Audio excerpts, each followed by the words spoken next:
Hi, I'm Jeff Strong. I'm creator of Rhythmic Entrainment Intervention, and I want to welcome you to the fourth video in this series. In this video, I'm going to talk about progressive stimulation and the role that it has in Rhythmic Entrainment Intervention and the REI custom program. In the first three videos, I gave you a kind of a basic foundation of looking at how Rhythmic Entrainment Intervention works. The first video, I described how to use the demo, the first demo that you got with the narration on the beginning. You could play it in the background as you were going about your daily routine just to be calm. You could play it for an anxiety attack or a tantrum or some sort of anxiety-based behavior to kind of calm that down. You could play it to go to sleep at bedtime. And you could play it for a mild focusing effect. And then the second video, I talked about the number one problem that people have with our recordings, and that is they play them too loud. They're wanting to listen to them. And the way this works is to play the recordings quietly in the background. You want your primitive brain to be listening and working out and deciphering the patterns. And that's what creates the calm or the focusing. And so I described a bit what calm was about. We call it synchronization, it's entrainment. The idea that our brains are going to synchronize with the tempo of the drumming. And we use just enough complexity in the drumming to keep the brain engaged so that it will shift and entrain. In the third video, I talked about what we do to focus, that it's really about creating more complexity, novelty. The brain likes to respond to novelty. Anything unusual or new, the brain keys into, it becomes active. That's how we increase attention. And this video, I'm going to describe what really goes to the next level, progressive stimulation. The idea of progressive stimulation is simply this. Each recording we make in a custom program is a little bit more stimulating than the one before it. The first recording is designed to just really create calm, to set a foundation and teach the brain how to shift into this relaxed neurological state of alpha. And the second recording is a little bit more stimulating. We may start working on some of the areas that we're looking at that become part of what we work on with the custom program. And that is where the progressive stimulation comes in. So I want to describe a little bit about what progressive stimulation means as far as the rhythms and the drumming goes.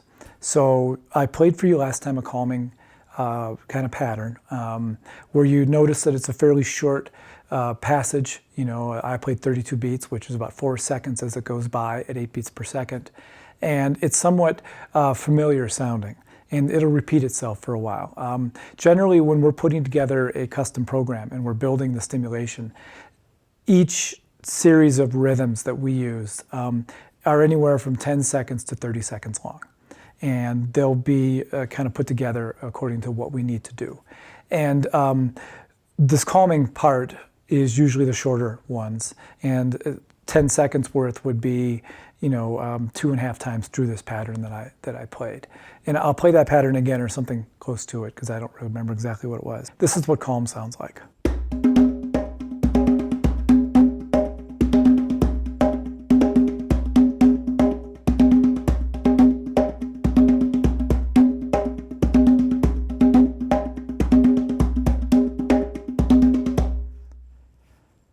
And that was about 4 times through a pattern. So, you know, if each time through that pattern is roughly 4 seconds, then that's about 15 seconds worth of drumming. That's kind of how the beginning would start with somebody's program. And the first track we make is going to have rhythms that are all kind of similar to this, not too complex, kind of merging together and flowing along the lines of kind of a melodic content of theme and repetition and evolution. Just keeping it fairly flowing and musical. And so that's kind of the beginning point. Stimulation, like I showed you last time, is more complex rhythms, and they'll sound kind of like this.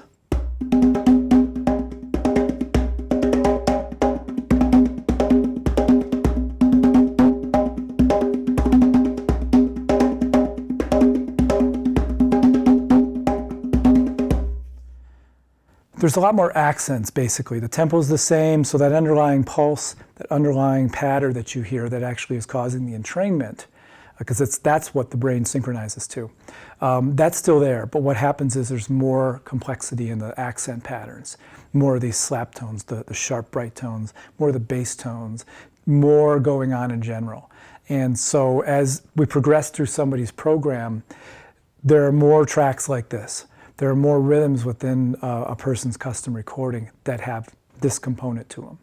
And generally, you'll find kind of a balance of some calming and some focusing to kind of create this flow.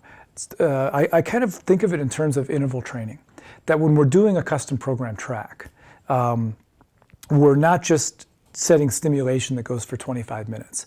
Most custom recordings, by the way, that we make for a custom program are between about 22 and 26 minutes. Most of them are towards the 26 minutes because we try to pack as much in as we can. And what will happen during that 26 minutes is you'll have a varying level of stimulation, balance between the more simple kind of calming type patterns and the more complex focusing type patterns. And as we go through the program, there becomes more of the focusing and less of the calming. But really, we're looking at the intervals between the kind of the mildness of the calming and the intensity of the focus. And it's just like doing an interval exercise where you're pushing really hard for a while and then you slack off, or then you push really hard again. And that's kind of the idea with each custom program track. We don't do this so much in our generalized recordings because we are trying to create kind of a general sense of either the calm or the focus. And we don't want to overwhelm somebody who hasn't had experience with it before, so we have to be fairly subtle in what we do. We can't have huge peaks of intensity and low valleys of less intensity. It needs to stay pretty much the same. You know, it's like setting your treadmill and just having it on level 3 and just letting it go, as opposed to having it go between, 1 and 10, up and down. And so that's kind of the idea of progressive stimulation. And that's the basis for what we're doing when we're doing our program and rhythmic entrainment intervention in its fullest form. That is somewhat simplified, though, because there's more to it than that even. Because it's not just the intensity of the rhythm, just in a random fashion of so many accent patterns and so many slap patterns and so many bass tones. And this goes back to the beginning of what I was trying to do when I first started doing this. When I was studying ethnomusicology in the 1980s, the first teacher I ran across came from a technique that used very specific rhythms for very specific purposes. And in this tradition, the drumming was used to help people with behavioral issues. And so, and the language was all different in the way it was looking at it. It was not the kind of clinical language you have today. It was just very much aligned with their cultural beliefs and all the way we used to look at things hundreds or thousands of years ago. I had to kind of translate that. But the idea here was that you played particular rhythms to have a specific response. And I thought that was intriguing. If a particular rhythm that I played had a very specific response, then I could really tailor what I was doing. And that became the impetus for me to really understand what that tradition was, kind of look at the rhythms that were being used, build from that. And I talk about this quite a bit actually in my book, Different Drummer, and the evolution of this idea of stimulation. What does stimulation mean when the tradition that I was studying talked about specificity? And specificity meaning how a structure, a rhythmic structure, impacts the nervous system in a very specific, predictable way. And so I started looking at that once I started doing my clinical research and saying, well, is there something to this? This seems kind of out there. How would we know what to play? Is it as direct as if I play this rhythm, I can see this behavior? And I really tried to understand what the connection was. And early on, and really through the whole 1990s, I spent my time playing for people and observing what was going on. So if I played a particular rhythm, did I get a certain response? And if I did it for somebody else, did I get the same response? And what does that mean? And if I morph the rhythms, what happens? And just trying to document as much as I could. I have notebooks and notebooks filled of rhythms that I wrote down that I saw something happen when I played it. And I thought, wow, there's something to this. So I'd write down, okay, self-stimulatory behavior, hand flapping, and I'd write the rhythm down, for instance. And I accumulated about 600 different rhythms that I was using that I thought I saw something associated with the behavior. And so that became the basis for understanding the specificity of what we do, how we then can translate that into stimulation. And what does that all mean? And so when you do a custom program, which I'll talk about in the next video in detail, but when you do one of our custom programs, we're looking at 10 symptom areas. That's kind of how we translate everything. And each symptom area has for lack of a better way of describing this, a series of rhythms that are associated with it. and we'll choose from that grouping of rhythms. There might be 60 or 70 rhythms for each of those symptom areas that we can draw from in different levels of intensity based upon how long they are and how many accents they are. We've got these symptom areas that we work with. There are rhythms that seem to be associated with them, and when we do a custom program, we're just drawing from those and watching for responses. It's the same way I started when I went to people's living rooms and I played for them. The first 10 years, I drove from house to house when they asked me to come, and I would sit down and I would play for somebody and generally work on getting calm. I'd document what I did, I'd record what I did, I'd go back to my studio, I'd take the notes of the person's response, look at the rhythms, and then I would assemble a recording that I would then give to the person that they listen to every day. Nowadays, I don't go into people's living rooms to observe. We do a recording, we get feedback from somebody about how it's going, and we build the next recording based upon the intake form they did and their response to that particular recording. And then if we need to adjust it, we do. That's part of what we do. So to me, that's really exciting because I can start thinking in terms of the specificity of the rhythms and the responses of people. And even after all these years, it's my greatest joy to be able to be watching how people respond to particular rhythms and different types of rhythms. I feel them personally very strongly. Each rhythm that I play feels a very particular way to me. And so I know from my experience that that's the case. Oftentimes when I'm playing for somebody else, they don't have quite that experience I have with it, so they're not going to be able to speak with as much depth about it, but oftentimes they're able to say, this recording as a whole feels this way, and this one feels that way, and that's pretty exciting to me. So let me just describe a little bit the type of rhythm that I use. And I have a video on YouTube right now that actually goes into this particular rhythm. It's a rhythm in 21/16.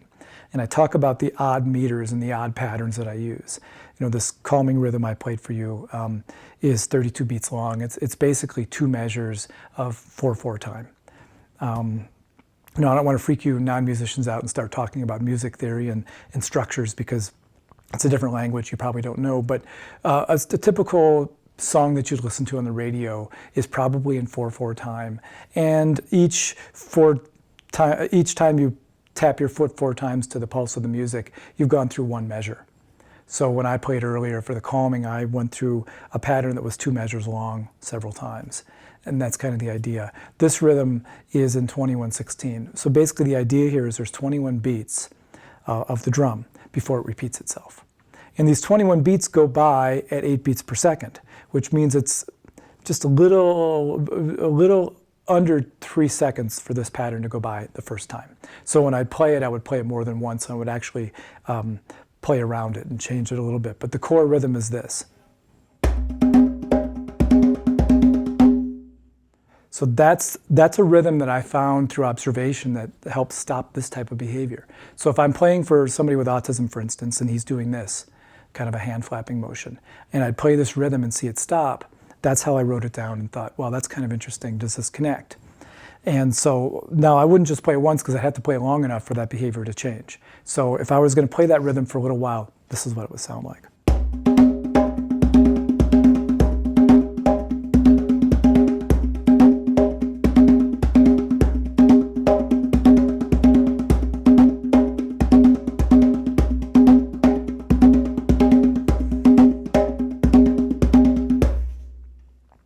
And that's just me playing it straight. I wasn't doing any variations.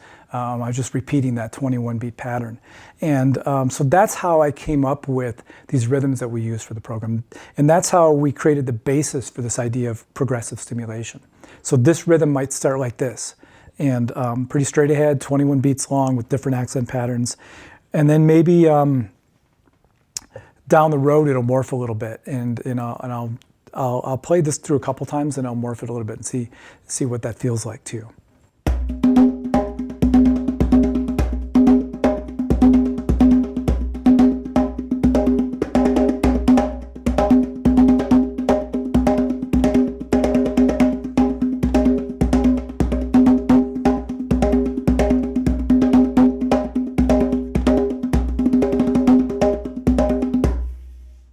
So that's kind of the idea of changing it around.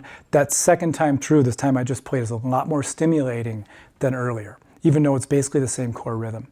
That's the idea that we're talking about with progressive stimulation. And when we start working with a custom program, we're tailoring that stimulation based upon what we're seeing in somebody's response.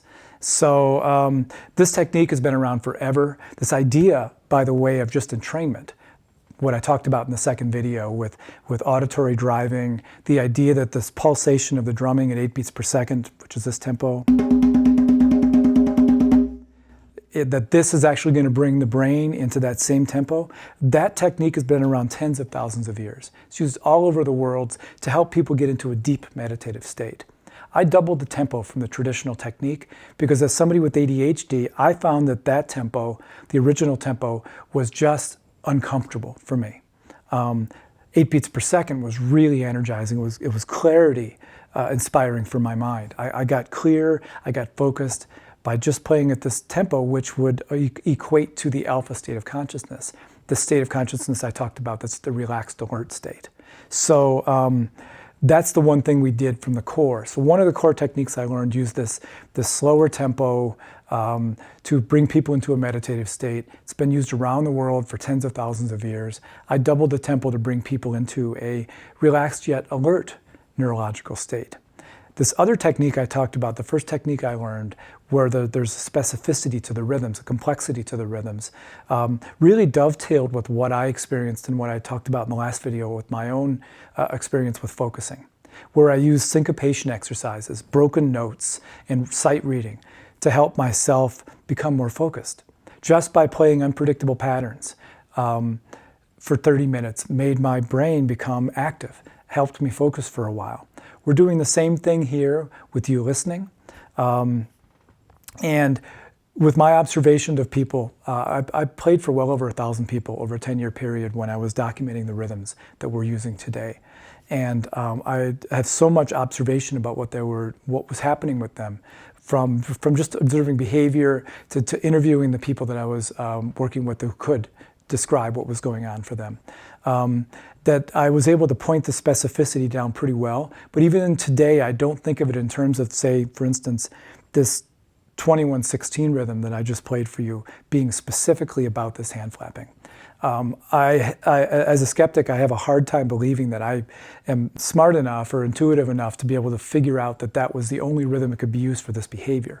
It seemed a lot more random than that. And I thought, well, it can't be that specific. It has to be related to some level of intensity or stimulation that we respond to because of the difficulty in deciphering a pattern. So if I start looking at these rhythms that I wrote down and start looking at the patterns that are within them, then we can start talking about the stimulation level. So when we started building our custom program, which was in the early 2000s, it took us several years of kind of building the databases and understanding of how to document all this stuff. And then finally we came up with a way of being able to put it all together. What I did was I took the rhythms that I wanted to play. And for the custom program, I play every rhythm, all the music that you hear. As a matter of fact, all the music you hear on all recordings, including Brainshift Radio, I created, I performed live. So when I started writing these down and writing and playing them, I associated a number to them as far as intensity goes, based upon the number of accent patterns, the type of accent patterns, and the way they relate to those original notes that I took. And so every rhythm that we use has a stimulation level somewhere between 0 and 1,000. And I've got them kind of written down according to what I feel are appropriate. Then they're also associated with these 10 symptom areas we work with. And I'll talk about those areas a little bit in the next video. But really the idea here with progressive stimulation is to constantly be pushing the nervous system to reorganize itself, to become optimized, become stronger, to become more fit. Just like exercise, same idea.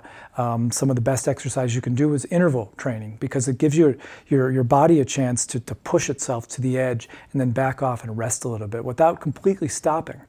A lot of people, I've talked about marathon running in a previous video and kind of related to the idea here of building up your fitness level through running more over time. So when you start your training, you run a mile, and before you know it, before you're ready to run the marathon, you've built up to maybe running 16 or 18 miles. in your training. And so the same kind of idea here. One of the more interesting books that I read about marathon running years ago was this idea of doing this interval training, where you run for so many minutes. I can't remember, I think Jeff Galloway was the guy who wrote the book. And I think you, depending on your mileage, you'd run for 4 minutes at your pace, and then you'd walk for a minute. Then you'd run another 4 minutes and you'd walk. And sometimes you'd run faster and sometimes you'd run slower. And the idea here was to build intervals in. Because if you gave yourself a chance to really push for 4 minutes and gave your body a chance to recover a little bit, the next time you pushed, you could push further. And that's the idea here with the drumming and the progressive stimulation. So as we go through somebody's custom program, their first track is, like I said, deals with calming, kind of building the foundation for entrainment to help the brain learn how to get into this relaxed state. And then as we move forward, we're pushing a little bit more towards building up some more fitness, making the person stronger. And so when somebody gets to their 7th or 8th track in a custom recording, the stimulation level is way higher than it was in 1.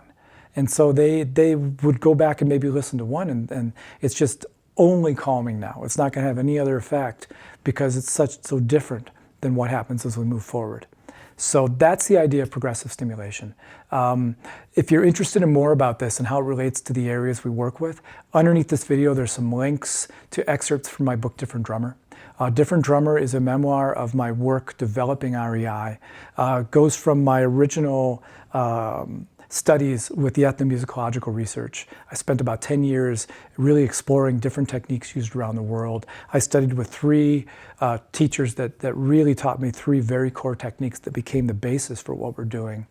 And then in the early 90s, starting around 1991, 92, I began doing the clinical research where I started playing for people, taking these ideas that I learned from the ethnomusicological research and stripping them down to what I consider the essence of entrainment and stimulation, synchronization and stimulation, and started looking at the specificity of the rhythms. Then as I started developing that, I started taking this idea of specificity out of the mix a little bit and just looked at it as stimulation, how difficult it is to decipher, basically.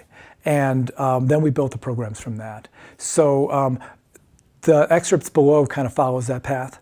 You've got the early research and then you've got the clinical research. So if you're interested, for instance, in how I work with sound sensitivities, there's an excerpt that you can read about that. Aggressive behavior, there's an excerpt about that. More about the stimulation, the focusing aspect or the calming aspect. There's more about that. So please feel free to click down there and take a look, read some excerpts. Send me an email. Let me know what you're thinking. You have any questions, send it to jeff@stronginstitute.com or give us a call, 800-659-6644. I'm happy to talk to you anytime. Call and ask for me if you have any questions. Other than that, enjoy the previous demos, keep using those. And in the next video, I'm going to talk more about our custom program and help you see if this is the program that might be right for you or your family.